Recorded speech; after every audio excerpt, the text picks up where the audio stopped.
Wake Island, the 15 days that defied Japan's Pacific Blitz. On December 8, 1941, the same morning that Japanese aircraft turned Pearl Harbor into burning wreckage, a radio message reached a speck of coral in the middle of the Pacific. Wake Island, 3 dots of land shaped like a broken wishbone, 2,300 miles west of Hawaii and 600 miles from the nearest friendly outpost, had fewer than 450 U.S. Marines, some sailors, a handful of Army Air Corps men, and about 1,200 civilian contractors. They possessed 5-inch coastal guns never test-fired, a dozen Wildcat fighters, and a few machine guns. Against them steamed the first wave of Japan's Pacific Blitz, cruisers, destroyers, aircraft carriers, and thousands of special naval landing forces. For 15 days, the world expected Wake to fall in hours. Instead, it wrote one of the fiercest last stands in American history. Wake Island had never been meant to fight. It was a refueling stop for Pan-American clippers, a place where flying boats paused on the run to Guam and Manila. In 1941, the Navy rushed to make it a forward outpost. Marines of the 1st Defense Battalion arrived with Major James Devereaux, a quiet, ramrod-straight Virginian. Civilian contractors, mostly from Idaho and Montana, stayed on to pour concrete and string wire. They called themselves the Wake Island Navy, joking that their heaviest weapons were shovels. When the first Japanese bombers appeared at noon on December 8th, the Marines were still eating breakfast. 8 Wildcats scrambled from a dirt strip. 4 never made it off the ground, destroyed in their revetments. The remaining 4, led by Major Paul Putnam and Captain Henry Hammering Hank Elrod, tore into 34 bombers from the 24th Air Flotilla. In minutes, 7 Japanese planes fell burning into the lagoon. Elrod personally downed 2. It was the first American air victory of World War II. The garrison commander, Navy Commander Winfield Scott Cunningham, sent a blunt message to Pearl Harbor. "This is a real war." No one in Hawaii quite believed him yet. For the next 3 days, the Japanese bombed Wake twice a day. Civilian workers grabbed rifles and manned anti-aircraft guns. A Montana carpenter named Johnson shot down a Zero with a Browning .50 caliber. By December 11th, only 4 Wildcats remained flyable. The island's runways were cratered, fuel tanks burning, Pan Am's luxury hotel a ruin. That same morning, the Japanese attempted their first landing. Rear Admiral Kajioka Sadamichi approached with 3 light cruisers, 6 destroyers, 2 converted destroyer transports carrying 450 Special Naval Landing Force troops, and 2 patrol boats converted from old destroyers. They expected a walkover. At 0545, the lookouts spotted ships. Major Devereaux's gunners waited until the lead destroyer, Hayate, was 4,000 yards off Peel Island. Battery L, manned by Marines who had never fired their 5-inch, guns in anger, opened up. The 3rd salvo struck Hayate's magazine. She exploded and sank in minutes, taking 167 men with her. It was the first Japanese surface ship sunk by Americans in the war. The Japanese fleet reeled. The cruiser Yubari took 11 direct hits. 2 more destroyers were heavily damaged. Shore batteries on Wake and Wilkes Islands poured fire into the transports. The 4 surviving Wildcats strafed and bombed until they ran out of fuel.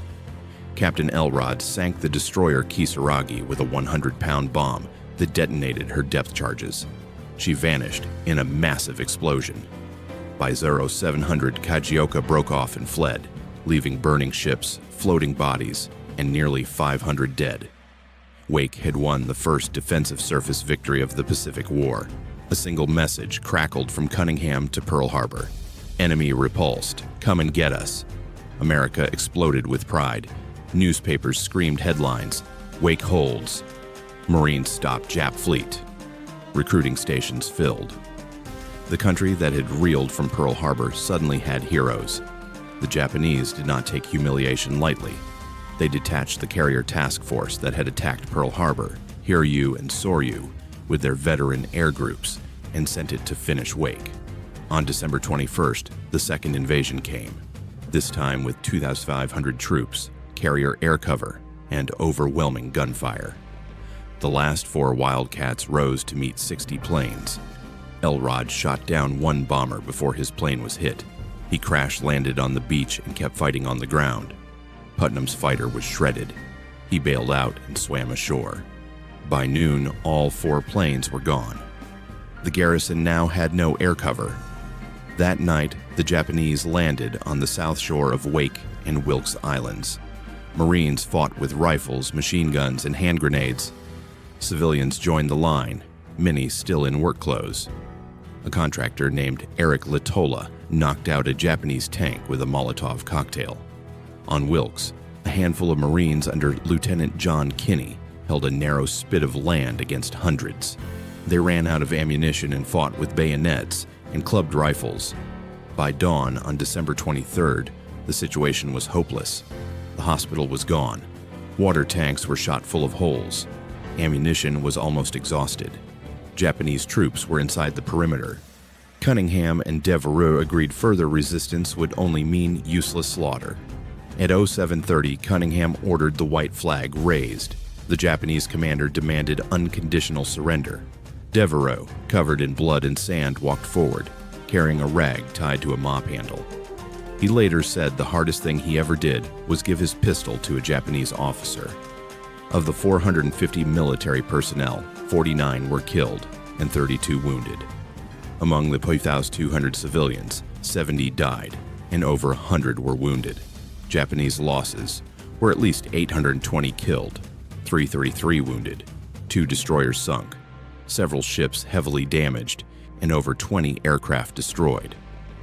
For 15 days, a tiny garrison had defied an empire. The prisoners were marched to the airstrip.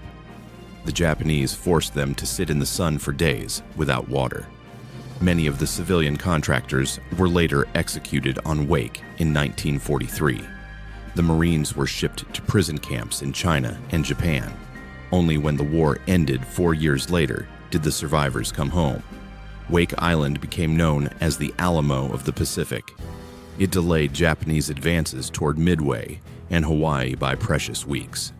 It proved that American Marines would fight against any odds, and it gave a shocked nation something to cheer when everything else was darkness. Captain Henry Elrod was awarded the Medal of Honor, the first Marine aviator to receive it in World War II. Major Devereux and Commander Cunningham received the Navy Cross. Every defender, military and civilian, earned the right to be remembered. Today, Wake is quiet again. The runways are cracked. Rusted guns point at an empty sea. But on the old concrete bunkers, someone long ago scratched a message that still reads, "The surrender on the morning of December 23, 1941 did not feel like the end. It felt like the beginning of something worse." The Japanese herded the prisoners into the ruined Pan American compound. For 3 days, they sat on the hot concrete with no shade and almost no water. Men who moved were bayoneted. Commander Cunningham tried to protest the treatment of the wounded. A Japanese officer struck him across the face with a swagger stick. Major Devereux quietly told his Marines, "Keep your heads up. We licked them once. We'll lick them again." On December 26, the survivors were divided. Most of the civilian contractors, over 1,000 men, were kept on Wake as slave labor to rebuild the airfield and fortifications. The military personnel and about 100 civilians judged troublemakers were loaded onto the transport Nitta Maru. They sailed blindfolded, packed so tightly they could only stand. Many ended up in prison camps at Wusung and Kiangwon near Shanghai, then later in Japan itself. 4 years of beatings, starvation, and forced labor lay ahead. The contractors left behind suffered a darker fate. For nearly 2 years, they rebuilt the island under the lash. In October 1943, when American carrier planes began raiding Wake, Rear Admiral Shigematsu Sakaibara feared a landing. On October 7th, he ordered 98 remaining American civilians taken to the north end of the island, blindfolded and machine-gunned. Their bodies were dumped into a mass grave with a single marker, 98 USPW 51043. Only one man escaped the massacre. He carved the inscription before he too was recaptured and beheaded. Sakaibara was hanged as a war criminal in 1947. It proved that Japanese warships could be sunk by shore batteries, and that Marine aviators could fight the Zero on equal terms. Most importantly, it gave a stunned America its first heroes. Newspapers that had screamed of Pearl Harbor now screamed of Wake. Marines in dress blues stood taller in recruiting posters. The Navy named destroyers USS Devereux and USS Elrod. Hollywood made a movie, Wake Island. Within months, it was rushed into theaters while the real garrison was still fighting. The film's last line became a national slogan, "We'll be back." They were. On September 4th, 1945, after atomic bombs and fire raids had broken Japan, a small American task force returned to Wake. The Japanese garrison surrendered without a shot. The stars and stripes went up over the same coral the Marines had defended 4 years earlier. Survivors of the prison camps, fewer than 400 of the original 1,661 defenders, came home to parades and tears. Wake Island never became a household name like Iwo Jima or Guadalcanal. Its battle was too early, its garrison too small, its ending too bitter. But ask any old Salt Pacific Marine what Wake means, and the answer is instant. It's where we learned we could beat them. Today, the island belongs to the U.S. Air Force, a stopover for missiles and satellites. The old gun emplacements are still there, vines growing through the barrels. Rusted Japanese landing barges lie half buried in the lagoon. On Wilkes Island, a small concrete monument marks the mass grave of the 98 civilians.